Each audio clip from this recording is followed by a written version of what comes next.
আসসালামু আলাইকুম সকলকে। অনেক অনেক ধন্যবাদ যারা আমার এই লাইভটি দেখছেন বা দেখবেন। আমি আসলাম আসলে অনেক কষ্ট নিয়ে, অনেক দুঃখ নিয়ে, যে কি হচ্ছে আমার প্রাণপ্রিয় বাংলাদেশে। গত একটা সপ্তাহ গত একটা সপ্তাহ যাবৎ কি হচ্ছে বাংলাদেশে।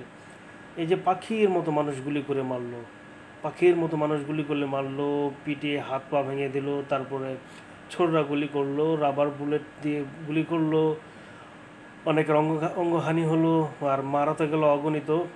যেটা অফিসিয়ালিভাবে যতটুকু আমরা জানতে পারলাম যে 200, কিন্তু এটা আরও বেশি হবে, এই সংখ্যাটা আরও বেশি হবে।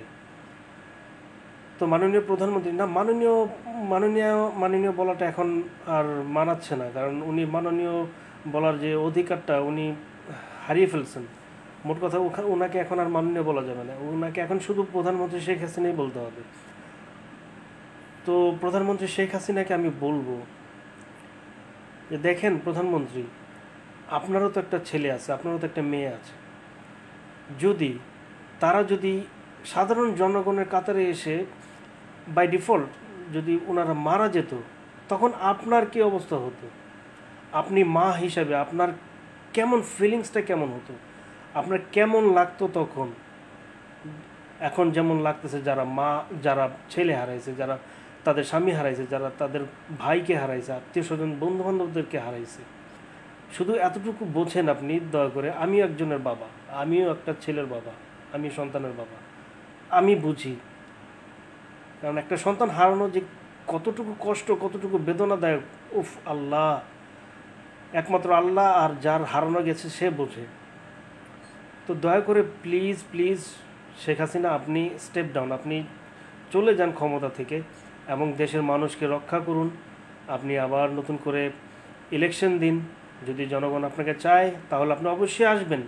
জনগণ যদি আপনাকে ভালোই বাসে আপনি আসবেন। আপনি আপনার জনপ্রিয়তাটা একটু একটু যাচাই বাছাই করুন না, আপনি জনপ্রিয়তাটা একটু দেখুন যে আপনাকে জনগণ আসলে চায় কি না। আপনি তো কথায় কথায় বলেন যে কি বলে, জনগণ আপনাকে চায়, জনগণ আপনাকে ভোট দিয়ে নিয়ে আসে। না না না, এটা সম্পূর্ণ মিথ্যা কথা।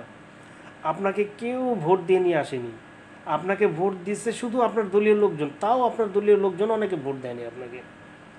আর এই যে ফ্রিডম ফাইটার যারা আছেন, তার আমি এটা 100% আমি বিশ্বাস করি, ফ্রিডম ফাইটার 100-র মধ্যে অন্তত 50 জন, 50% আপনাকে ভালোবাসে, আপনাকে পছন্দ করে। আর 50 জন আপনাকে পছন্দ করে না, ভালোবাসে না। তারা একসময় হয়তো আপনাকে বাসতো, তারা একসময় হয়তো আপনাকে পছন্দ করতে, কিন্তু এখন তারা আর আপনাকে পছন্দ করেও না, আপনাকে ভালোবাসে না। কারণ আপনার এই বর্বরচিত এই আপনার এই গুন্ডা বাহিনী, পুলিশ বলেন, তারপরে অন্যান্য আইনশৃঙ্খলা রক্ষাকারী বাহিনী দিয়ে আপনি যা করলেন গত একটা সপ্তাহ, ওফ আল্লাহ, ছোট্ট একটা বাচ্চা যে কিনা পড়ার টেবিলে ছিল, পড়তেছিল, তাকেও আপনি গুলি করে মারার হুকুম দিলেন আপনি। তারপরে হেলিকপ্টার দিয়ে একেবারে কি বলবো, এটা ভাষায় আর কি, আমরা যারা বিদেশে থাকি আমরা তো কি বলবো, আমরা এগুলি তো দেখে আমরা একেবারে নিজে থেকে বিশ্বাস করতে পারছিলাম না যে এগুলি কি হচ্ছে কি বাংলাদেশে। স্বাধীন দেশে মানুষ কেন মানুষকে গুলি করে মারবে?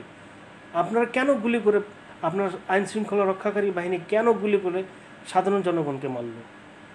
আর আপনি বলছেন যে এগুলি কিছু সন্ত্রাসী বা নৈরাজ্যকারী যারা আছেন, জামায়াত শিবির বিএনপি, তারা না। এখানে যারা মারা গেছে আপনি দেখেন, আপনি ভালো করে একটু খোঁজ নিয়ে দেখেন, যারা মারা গেছে তাদের 90% হচ্ছে স্টুডেন্ট।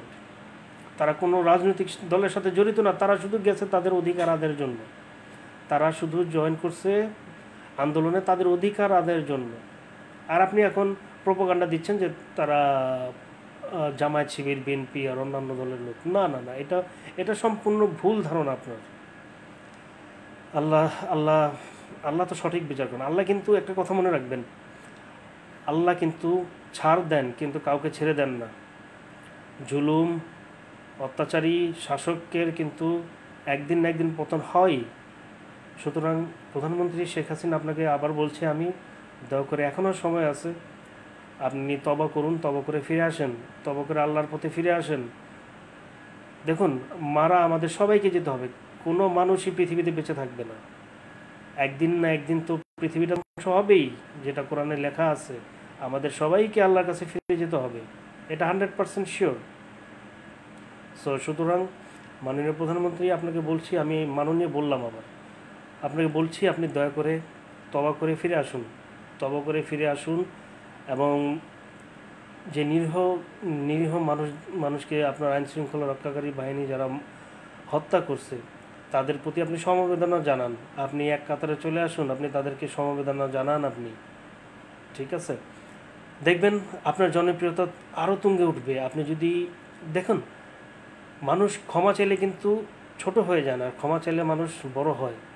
সুতরাং আমি আপনাকে অনুরোধ করব, আপনি জাতির কাছে ক্ষমা চান, আপনার ভুল হওয়ার জন্য আপনি ক্ষমা চান, আপনি বলেন যে আমার ভুল হয়ে গেছে। দেখবেন আপনাকে সবাই মাথায় নিয়ে রাখবে, আপনাকে মাথার তাজ বানিয়ে রাখবে আপনাকে সবাই। আর আমরা যারা প্রবাসী আছি, দেখেন আমরা বিগত 5-7টা দিন আমরা আমাদের ফ্যামিলি থেকে সম্পূর্ণ বিচ্ছিন্ন, না ফোনে যোগাযোগ করতে পেরেছি, না পেরেছি আমরা ইমোতে বা সোশ্যাল মিডিয়াতে, যাই হোক আমরা মোটামুটি ডিসকানেক্টেড আমাদের ফ্যামিলি থেকে। আমরা কারো কোনো খোঁজ খবর নিতে পারি না, কে কীভাবে আছে, কোথায় আছে, কার কী হলো, কারোর সাথে আমরা কোনো যোগাযোগ করতে পারি না। আমরা এখানে অস্থিরতার মধ্যে ছিলাম যে কি হচ্ছে দেশে, কাকে ফোন দিব, কাকে ফোন দিয়ে জিজ্ঞেস করবো মা কেমন আছে, আমার ভাই কেমন আছে, আমার বোন কেমন আছে, আমার বাচ্চাটা কেমন আছে, আমার ওয়াইফ কেমন আছে, কাকে জিজ্ঞেস করব? কারণ সেই রাস্তাটা আপনারা বন্ধ করে রাখছেন। আর আমরা এখানে প্রায় দেখেন, আমরা আউটসাইডে যারা আছে, আউটসাইড বাংলাদেশ, আমরা প্রায় 2 কোটি মানুষ আছি আমরা। আর আপনারা বলেন আমরা রেমিটেন্স যোদ্ধা। আমরা কিসের রেমিটেন্স যোদ্ধা? আমরা তো এতটুকু পরিমাণের রেসপেক্ট পাই না যখন আমরা এয়ারপোর্টে নামি। আমরা এতটুকু পরিমাণের রেসপেক্ট পাই না আপনাদের ইমিগ্রেশন অফিসার থেকে শুরু করে একেবারে যতক্ষণ পর্যন্ত না এয়ারপোর্ট ক্রস করি, আমরা কোনো রেসপেক্ট নাই, কোনো সিস্টেম নাই, একেবারে কি বলবো এয়ারপোর্টের কথা, ওটা বাদই দিলাম। কিন্তু এখন যা হয়ে গেল দেশটাতে, প্লিজ দয়া করে সবাই শান্তি বজায় রাখুন। আর বেশি কিছু বলতে চাই না। আর একটাই কথা বলবো, আর যেন কোনো মায়ের কোল খালি না হয়, আর যেন কোনো ভাই তার বোনকে না হারায়, আর কোনো বোন যেন তার ভাইকে না হারায়, কোনো স্ত্রী যেন তার স্বামীকে না হারায়, কোনো সন্তান যেন তার বাবাকে না হারায়। আমি বুঝি, আমি একজন সন্তানের বাবা, আমিও বুঝি সন্তান হারানোর বেদনা কি, কতটুকু কেমন লাগে। উফ আল্লাহ, এটা কি হলো বাংলাদেশে? এটা প্লিজ প্লিজ কিছু একটা করেন। আর আমার এই কথাগুলো যদি কারো খারাপ লেগে থাকে, কারো দুঃখ দিয়ে থাকি, তাহলে আমাকে মাফ করে দিবেন। ধন্যবাদ। আসসালামু আলাইকুম।